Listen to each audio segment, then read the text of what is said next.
Hello students, এবার আমরা আলোচনা করব আজকে তড়িৎ প্রবাহ এবং রাসায়নিক বিক্রিয়া যে চ্যাপ্টার আছে সেটা সম্বন্ধে কিন্তু আমরা একটু আলোচনা করে নেব।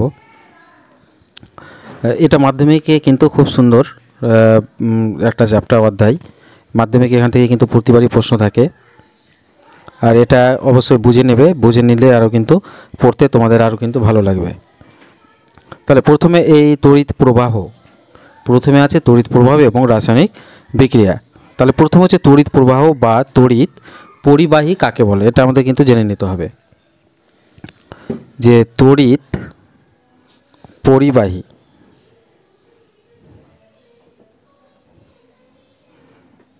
কাকে বলে।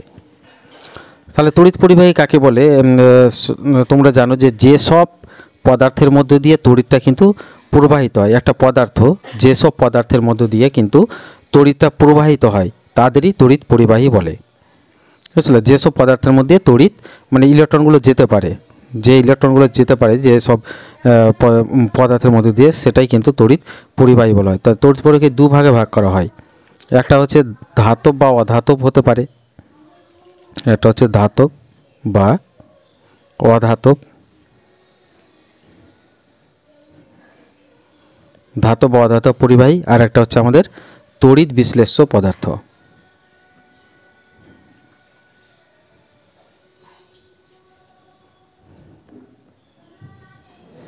তাহলে তড়িৎ পরিবাহীকে দুভাগে আমরা ভাগ করতে পারি। তড়িৎ পরিবাহীকে দুভাগে ভাগ করতে পারি কি, যে একটা হচ্ছে ধাতব বা অধাতব লিখতে পারি, আর একটা লিখতে পারি তড়িৎ বিশ্লেষ্য পদার্থ। তো ধাতব অধাতব পদার্থ কোনগুলো দেখবে যেগুলো ধাতব, যেমন দেখো তোমরা যে দেখেছো কপার, একটা কপারটা হচ্ছে কি, কপার মানে তামা, তামা এর মধ্যে দিয়ে কিন্তু পরিবাহী যেতে পারে। লোহা মানে সিলভার কিন্তু দিয়ে যেতে পারে, তামা সিলভার, এগুলোকে ইংরেজিতে যেটা সংকেত সেটা হচ্ছে কপার, এটা হলো এজি, এগুলো লিখতে পারো।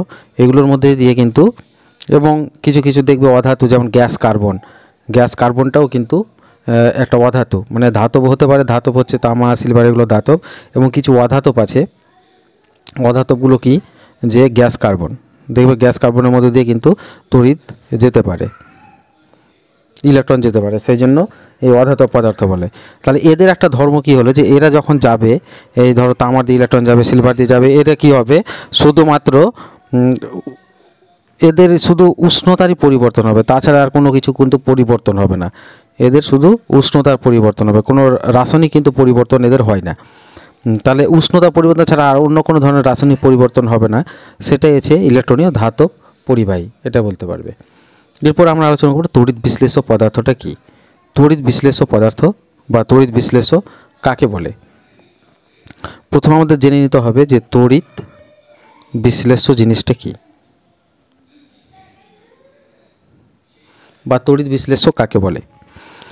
দেখবে যে সকল অনেকগুলো পদার্থ আছে, দেখবে যে যদি জলে এগুলোকে গুলে দেওয়া যায় বা জলে দ্রবীভূত হয়ে যায়, কিছু কিছু পদার্থ আছে, বা গলিত অবস্থায় গলে গেল একটা গলিত অবস্থায়, তাহলে সেটা কি হবে, তড়িৎ কিন্তু পরিবহন করতে পারে ওরা। কঠিন অবস্থায় কিন্তু করবে না, যখনই একটা গলে গেল বা জলে দ্রবীভূত করে দিলাম যে জিনিসটাকে, সেটা কিন্তু তড়িৎ পরিবহন করে। যেমন আমরা যদি ধরি যে সোডিয়াম ক্লোরাইড, সোডিয়াম ক্লোরাইড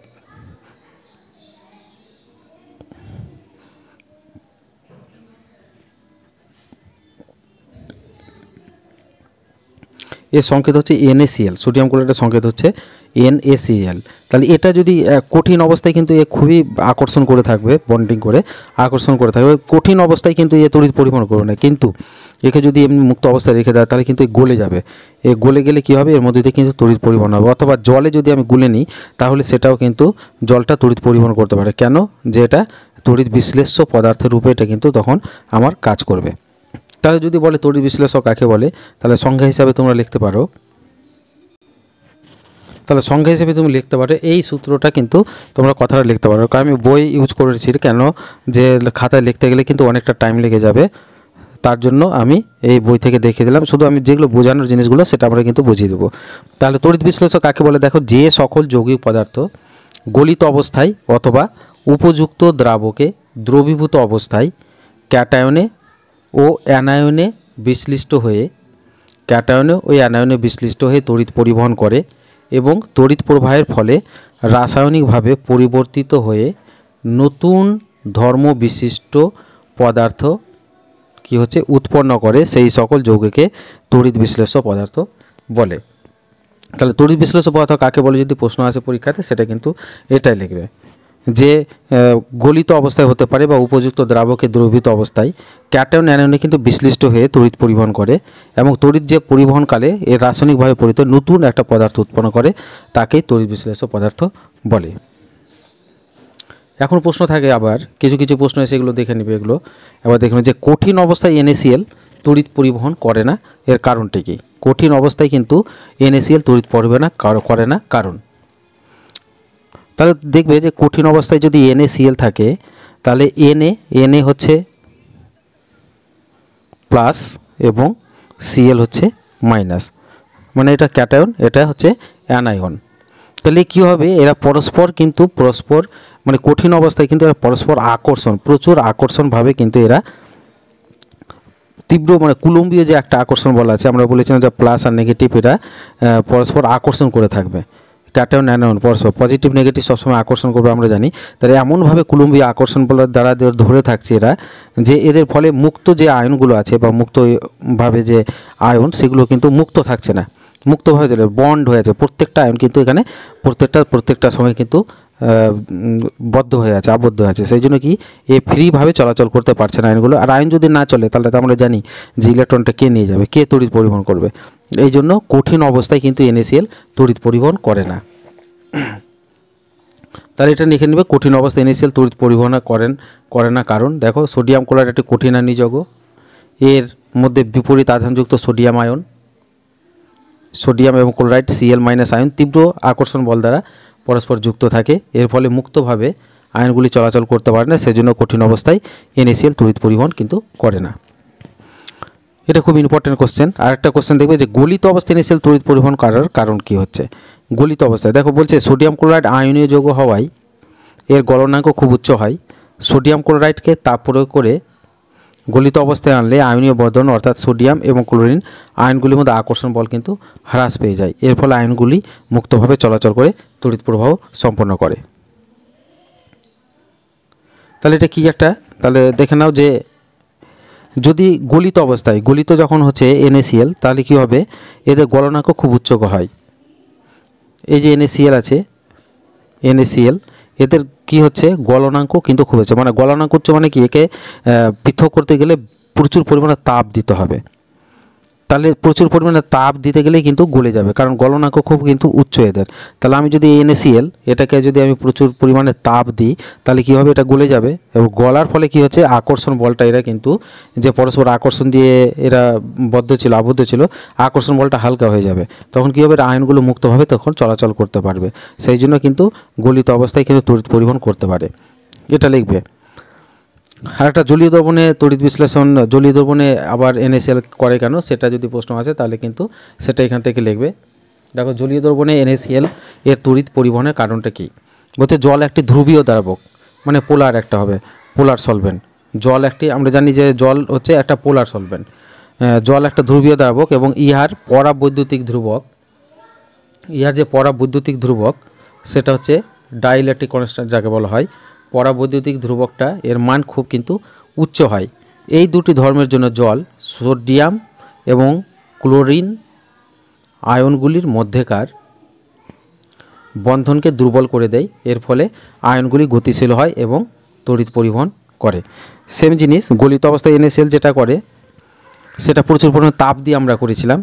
জলীয় দ্রবণে কী হবে, এখানে তাপ দেওয়ার দরকার নেই। জলে যদি NaCl আমি যদি দিয়ে দিই, NaCl সোডিয়াম ক্লোরাইডটাকে জলে যদি আমি মিশিয়ে দিই তাহলে কী হবে, জল যেহেতু একটা ধ্রুবীয় দ্রাবক এবং এর ডাইইলেকট্রিক কনস্ট্যান্টের মানটা খুবই উচ্চ হয়, পরাবৈদ্যুতিক ধ্রুবক যেটা আছে এর মানটা হয়েছে। এই যে দুটি ধর্ম, এর জন্য জল কি করছে, সোডিয়াম ক্লোরিন আয়নগুলোর মধ্যেকার আকর্ষণ বলটাকে দুর্বল করে দেয়। কে করে দেয়, জলটা কিন্তু দুর্বল। এই কারণের পোলার সলভেন্ট ধ্রুবীয় দ্রাবক এবং পরাবৈদ্যুতিক ধ্রুবটার মানটা খুবই উচ্চ, এই জন্য এই দুটো ধর্মের জন্য এই বলটাকে আকর্ষণ মানে সোডিয়াম আর ক্লোরাইড ক্যাটায়ন আয়নগুলোর মধ্যে আকর্ষণ বলটাকে দুর্বল করে দেয়, এর ফলে আয়নগুলি কিন্তু তখন কি হচ্ছে গতিশীল হয়ে গেল এবং তড়িৎ কিন্তু পরিবহন করে।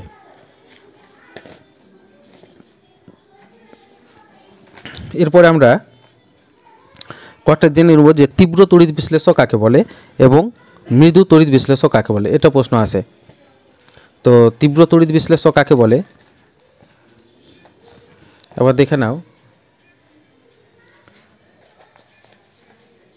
তীব্র তড়িৎ বিশ্লেষক কাকে বলে, এটা সবাই জানো যে সকল তড়িৎ বিশ্লেষের জলীয় দ্রবণের তড়িৎ পরিবাহিতা খুব বেশি হয় এবং যে সকল তড়িৎ বিশ্লেষের জলীয় দ্রবণে প্রায় সম্পূর্ণ বিয়োজিত হয়ে আয়নে পরিণত হয় তাকে তীব্র তড়িৎ বিশ্লেষ্য বলে, এটা তোমরা মনে রাখবে।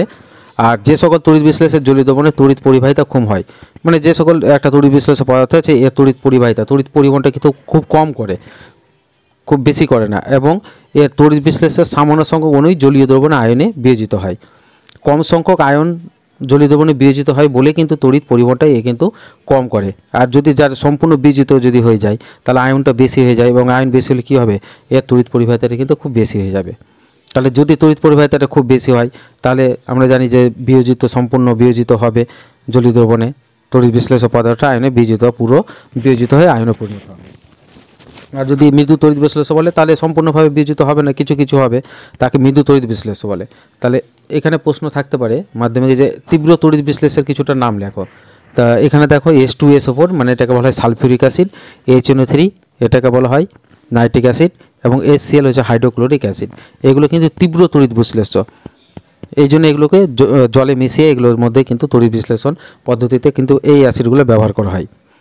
আর মৃদু যেগুলো তো হয় না এগুলো ব্যবহার করলে কিন্তু অত তড়িৎ পরিবহন হবে না। CH3COOH অ্যাসিটিক অ্যাসিড এটাকে বলা হয়, এটা হলো H2CO3, আর এটা হচ্ছে HCN, এই দুটো মনে রাখবে, এই তিনটা।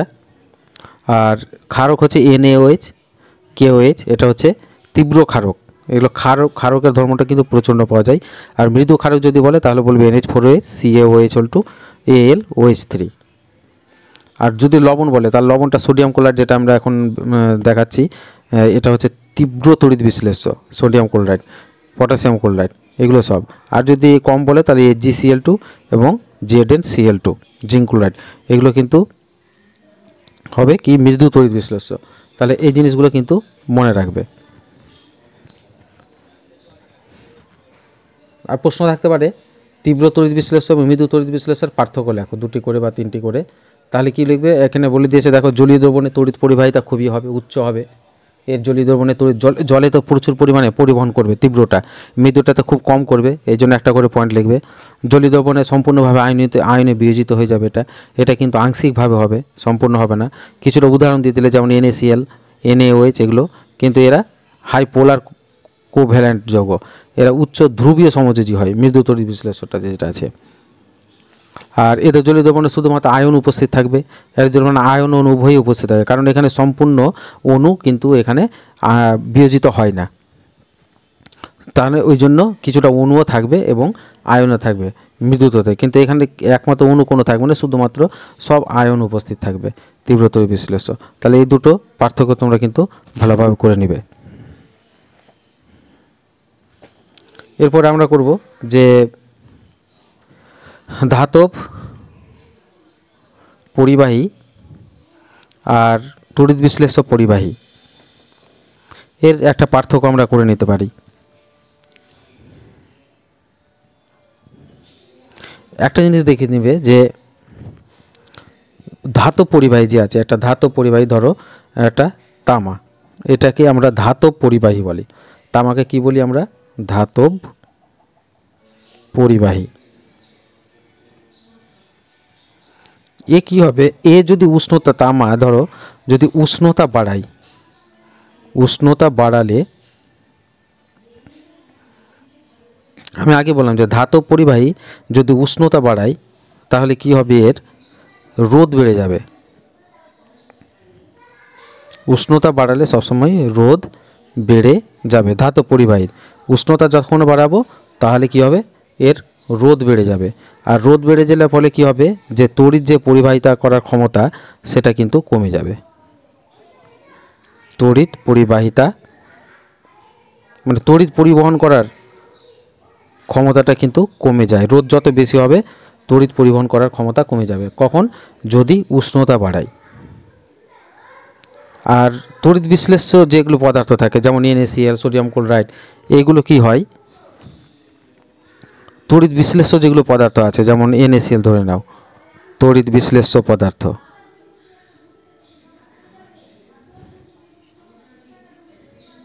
যেমন একটা ধরে নাও NaCl, সোডিয়াম ক্লোরাইড, এগুলো কি হবে, আমরা যদি উষ্ণতা বাড়াই তার রোধ কমে যায়, ফলে তড়িৎ পরিবাহী কিন্তু এটা বেড়ে যায়, এর উল্টোটা হয়। কী হবে, উষ্ণতা যদি বাড়াই তাহলে তড়িৎ বিশ্লেষ্যের রোধ কিন্তু, তড়িৎ বিশ্লেষ্য পদার্থের রোধটা কিন্তু কমবে, রোধ কমে যাবে, কী হলে তড়িৎ পরিবাহিতা কিন্তু এটাতে বেড়ে যায়।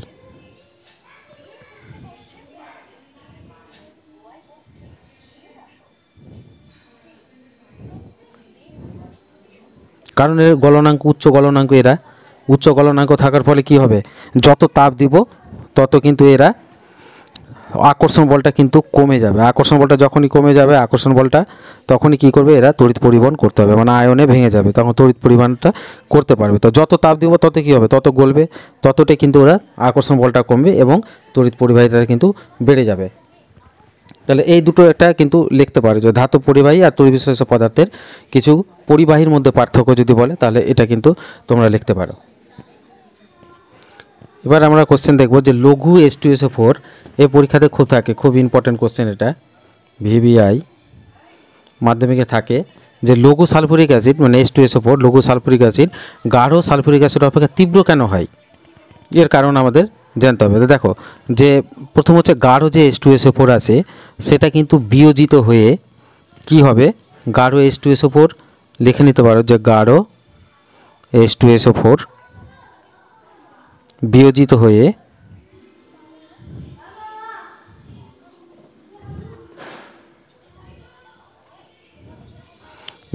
হয়ে এটা সই হবে।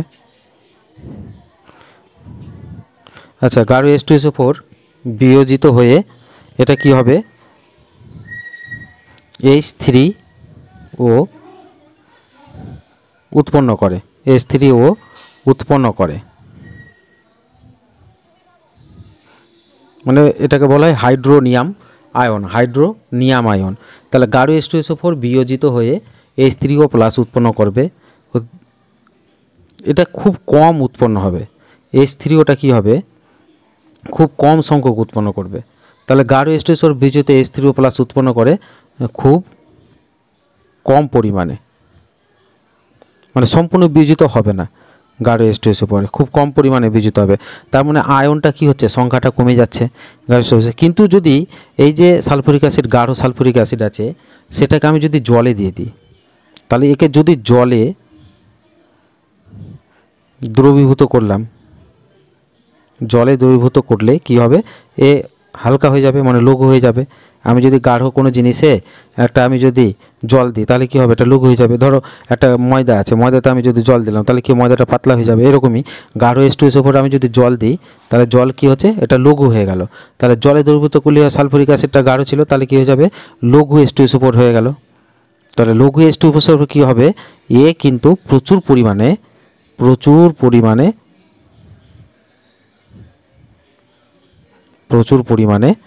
এই যে H3O প্লাস উৎপন্ন করে। তাহলে আমি যদি প্রচুর পরিমাণে আয়ন উৎপন্ন করে তাহলে তড়িৎ পরিবহনটা কি হবে, প্রচুর পরিমাণে যাবে।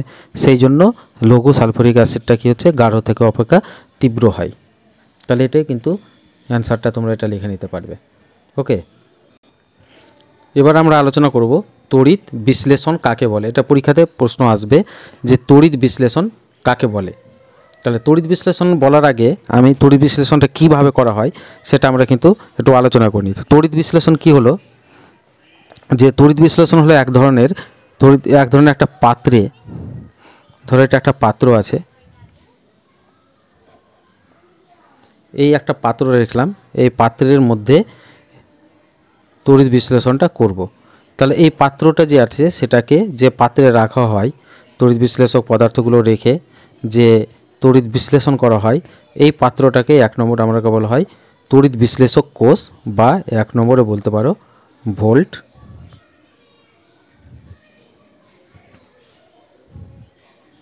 ভোল্টামিটার।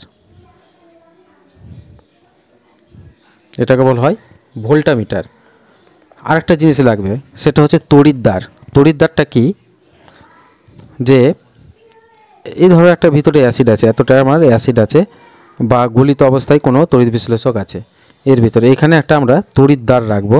সেটা প্ল্যাটিনামের তড়িৎদ্বার হতে পারে বা অনেক কিছু তড়িৎদ্বার ব্যবহার করে আমরা কিন্তু তড়িৎ বিশ্লেষণ করতে পারি যে কোনো তড়িৎ বিশ্লেষ্য পদার্থের।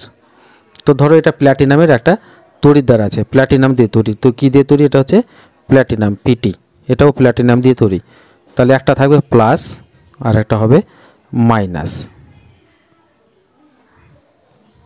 তাহলে এইটা হচ্ছে, এটাকে আমরা বলবো তড়িৎদ্বার। তো দুটো জিনিস লাগলো করতে গেলে, তড়িৎদ্বার।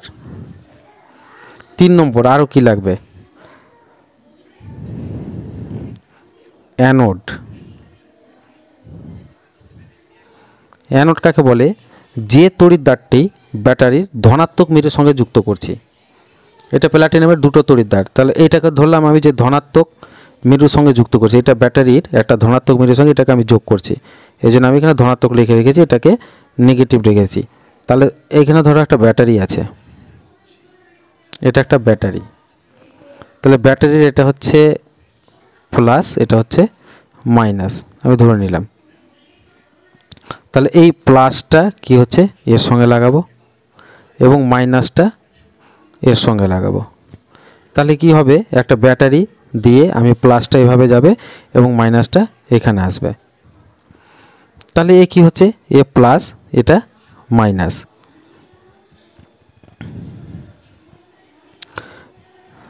তাহলে দেখো অ্যানোড যেটা ব্যাটারির তড়িৎদ্বারটি ধনাত্মক মেরুর সঙ্গে যুক্ত থাকবে, যে তড়িৎদ্বারটি, তাকে অ্যানোড বলবো। এবং যে তড়িৎদ্বারটি 4 নম্বর নেগেটিভের সঙ্গে যুক্ত লাগবে, মানে সঙ্গে মাইনাস চিহ্নর সঙ্গে, সেটা হচ্ছে ক্যাথোড। এটাকে আমরা ক্যাথোড বলবো। আর ধনাত্মক আর ঋণাত্মক তড়িৎগ্রস্ত পরমাণুকে বা পরমাণু গুচ্ছকে আয়ন বলবো। আয়নটাতে এর মধ্যে তৈরি হবে, সেটা আমি পরে বলছি। তাহলে অ্যানোডে কী হবে, অ্যানোড যে আছে, ইলেকট্রনের এখানে বর্জন ঘটবে। এখানে মনে রাখতে হবে যে ইলেকট্রনের এই জায়গাটাতে ইলেকট্রনের কী হবে, বর্জন হবে, মানে ত্যাগ করবে সবসময়। আর এখানে ইলেকট্রনটা গ্রহণ করবে। নেগেটিভে সবসময় ইলেকট্রন কী হবে, গ্রহণ করবে, এবং পজিটিভ যেটা আছে সেটাতে ইলেকট্রন হবে বর্জন করবে। আর এগুলো হচ্ছে সালফুরিক অ্যাসিড, গাঢ় লঘু সালফুরিক অ্যাসিড দিতে পারো বা গলিত NaCl দ্রবণ দিতে পারো। তাহলে এইটাভাবে বলা হয়, এটাকে বলা হয় তড়িৎ বিশ্লেষণ পদ্ধতি। তাহলে এটা কেন করা হয়, এর মধ্যে তড়িৎ বিশ্লেষণ করলে, ধরো একটা আমি সোডিয়াম ক্লোরাইডের তড়িৎ বিশ্লেষণ করছি।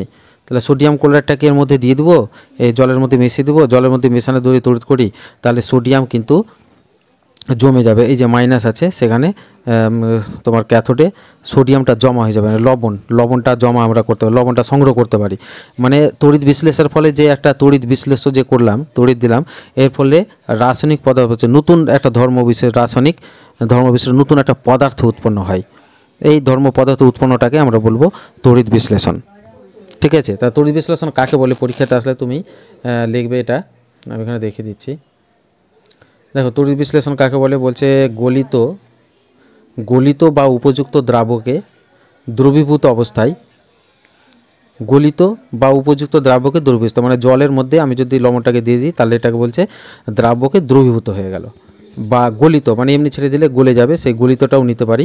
বা দ্রাবকে দ্রবীভূত অবস্থায় কোনো তড়িৎ বিশ্লেষ্য পদার্থের মধ্য দিয়ে তড়িৎ প্রবাহ চালানোর ফলে, ঠিক আছে, তড়িৎ প্রবাহ যে দিলাম, এই যে ব্যাটারি দিয়ে লাগানো, সেটা চালানোর ফলে যে প্রক্রিয়ার পদার্থটির রাসায়নিক পরিবর্তনের ফলে নতুন ধর্মবিশিষ্ট পদার্থ উৎপন্ন হয়ে যায়। মানে সোডিয়াম ক্লোরাইড থেকে কি হলো, সোডিয়াম পেয়ে গেলাম শুধু। তাহলে যে পদার্থ সম্পন্ন হয় তাকে আমরা তড়িৎ বিশ্লেষণ বলি। এবার তড়িৎ বিশ্লেষণ আমরা একটা দেখাবো যে প্রক্রিয়া, তড়িৎ বিশ্লেষণ প্রক্রিয়াটা কি, কার করব। প্রথমে আমরা কি করব, যে NaCl এর তড়িৎ বিশ্লেষণ প্রক্রিয়াটা লেখো। তাহলে আমি প্রথমে কি করছি, পরীক্ষাতে থাকবে যে NaCl এর তড়িৎ বিশ্লেষণ প্রক্রিয়া লিখো। এটা প্রশ্ন থাকবে আমাদের যে NaCl এর তড়িৎ বিশ্লেষণ প্রক্রিয়াটা লিখো। তাহলে সেম ছবিটা এঁকে নিবে এভাবে, যা যা লাগবে ভোল্টামিটার তড়িৎ এটা লেখার দরকার নেই, এই ছবি থেকে আমি নিয়ে আসছি করছি। তাহলে প্রথমে কি হবে বলবে যে প্রথমে আয়নী ভবন, প্রথমে কি লিখে নিতে হবে যে আমাদের পরীক্ষাতে আসলে প্রথমে লিখে নেবে আয়নী ভবন। আয়নী ভবনে কী কী আয়নে এরা কিন্তু পরিবর্তন হতে পারে।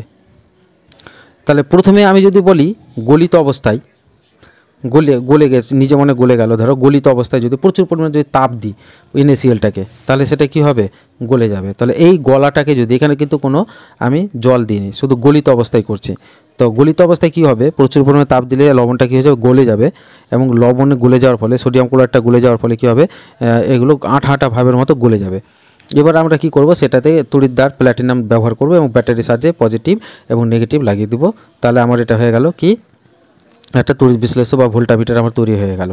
এর মধ্যে এবার কি করব প্রথমে আয়নী ভবন কী কী আয়নে পরিণত হতে পারে। তাহলে প্রথমে লিখবে কি গলিত অবস্থায় NaCl বিয়োজিত হয়ে NaCl বিয়োজিত হবে,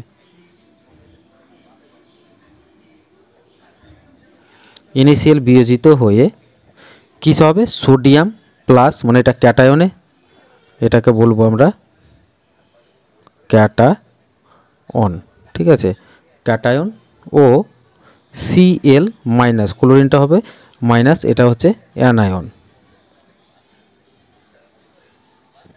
অ্যানায়নে কি হয়ে যাবে পরিণত হবে।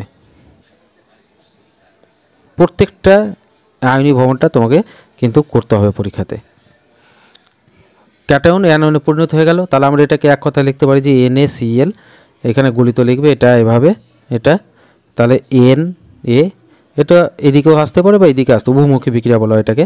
তাহলে Na plus plus Cl minus, এটাকে আমরা কিন্তু লিখে নিলাম 1 নম্বর দিয়ে, ঠিক আছে। এরপর আমাদের 2 নম্বর করতে হবে। 2 নম্বরে কী হবে প্রথমে আমরা করে নেব ক্যাথোডে বিক্রিয়া। ক্যাথোডে আমি কোনটা বললাম নেগেটিভ, যেটা তড়িৎদ্বার থাকবে সেটাতে ক্যাথোডে বিক্রিয়া।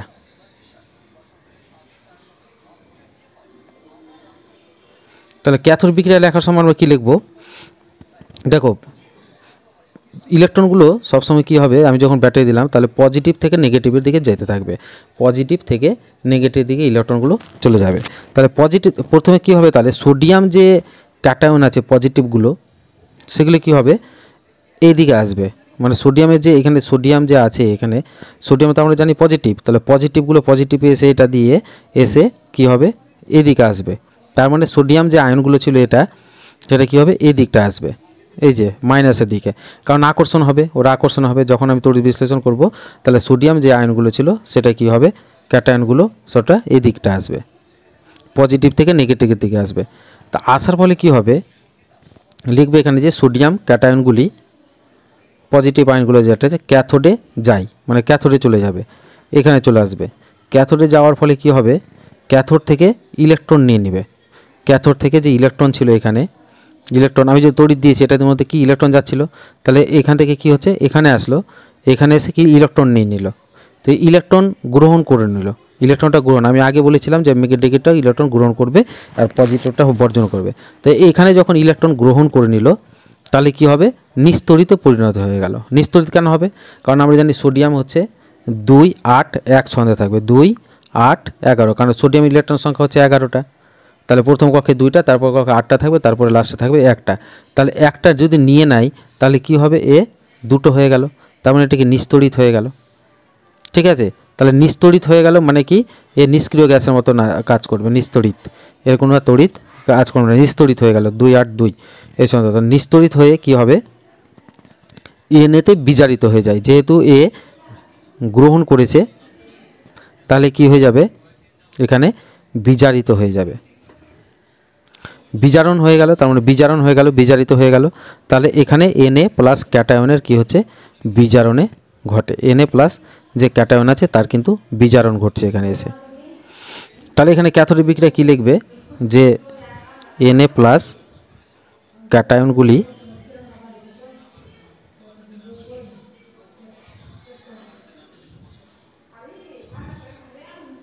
Na প্লাস ক্যাটায়নগুলি কী হবে, ক্যাথোডে যাবে,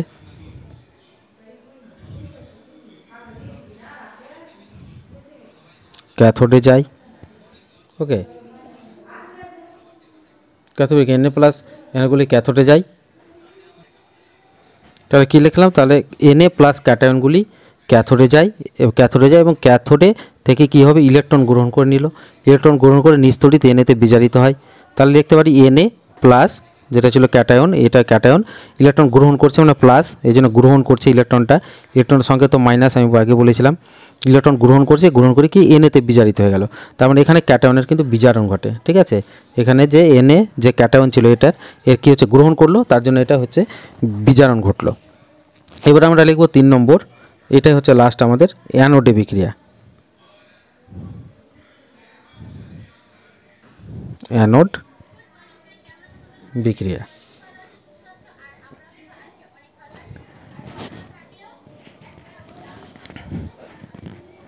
অ্যানোড বিক্রিয়াটা কি দেখো, এবার ক্লোরিন যে আয়ন আছে, অ্যানায়ন যেটা Cl মাইনাস, মাইনাসগুলো কী করবে, ক্লোরিন যে মাইনাস আছে সেগুলো কি হবে, এবার ওরা অ্যানোডে, এই যে দেখো এখানে ছবিটা, এই যে এটা মাইনাস আছে, মাইনাসগুলো এবার কি হবে, এটা কিন্তু এবার অ্যানোডে আসবে, মানে মাইনাস থেকে পজিটিভের দিকে আসবে, পজিটিভ থেকে নেগেটিভ দিকে আসবে। এই যে ক্লোরিন আয়নগুলো ছিল, ক্লোরিনগুলো ছিল এখানে, ক্লোরিনগুলো এরা পজিটিভের দিকে ছুটে আসবে, যেহেতু আকর্ষণ করবে, এবং এখানে এসে ইলেকট্রন বর্জন করবে। এখানে এসে কি করবে ওরা, ইলেকট্রন মানে পজিটিভ যেহেতু আসে, তাহলে সেটা কী হবে, ইলেকট্রন বর্জন করে দিবে, একটা করে ইলেকট্রন এখানে বর্জন করে দিবে। তো বর্জন করে এ কিন্তু নিস্তড়িত Cl পরমাণুতে হয়ে যাবে। তো নিস্তড়িত এখানে Cl পরমাণুতে ওরা কিন্তু হয়ে যাবে, Cl পরমাণুতে জারিত হয়ে যাবে। তো Cl এখানে যেহেতু জারণ হবে এখানে, তার মানে অ্যানায়নের কি হচ্ছে, এখানে জারণ ঘটছে। ঠিক আছে, ক্যাটায়নের এখানে আমাদের বিজারণ ঘটেছিল, আর অ্যানায়নগুলো যেগুলো আছে নেগেটিভ অ্যানায়নের এখানে কিন্তু জারণ ঘটছে। এই এখানে আসলে কিন্তু এরা কি করছে, বর্জন করে দিচ্ছে, ত্যাগ করে দিচ্ছে, একটা করে ইলেকট্রন ত্যাগ করে দিচ্ছে, তাহলে সেটা হচ্ছে বর্জন ঘটে। তাহলে এটাকে কি করবে, সেম জিনিস কিন্তু তোমরা লিখবে। তাহলে অ্যানোডে বিক্রিয়াটা কী লিখবে, দেখো Cl মাইনাস যে অ্যানায়ন ছিল, এই অ্যানায়নগুলি অ্যানোডে যাবে, অ্যানায়নগুলি অ্যানোডে যায় এবং ইলেকট্রন এখানে ত্যাগ করে নেবে, ত্যাগ করে দেখো এখানে ছবিতে এগুলো Cl মাইনাসগুলো এগুলো অ্যানোডে যাবে, অ্যানোডে এখানে বর্জন করবে। তো বর্জন করে কি হবে, এখানে জারণ হয়ে যাবে, কারণ নিস্তড়িত যে Cl পরমাণু আছে নিস্তড়িত হয়ে যাবে Cl, এটা কিন্তু পরমাণু বলবে এখানে। ঠিক আছে, এখানে যেমন নিস্তড়িত Na ছিল শুধু সোডিয়ামতে, এখানে অণু, এখানে কিন্তু পরমাণুতে জারিত হয়ে যাবে, পরমাণুতে জারিত হয়ে যাবে। তো 2Cl মাইনাস, এখানে যেহেতু ত্যাগ করেছি আমি সেহেতু মাইনাসটা লিখবে, দুটো ইলেকট্রন, তাহলে 2Cl হয়ে গেল, 2Cl সমান কী হতো, Cl2 পরমাণু হয়ে গেল, এটা পরমাণু। তো Cl2 পরমাণুতে এখানে কিন্তু জারিত হয়ে যাবে।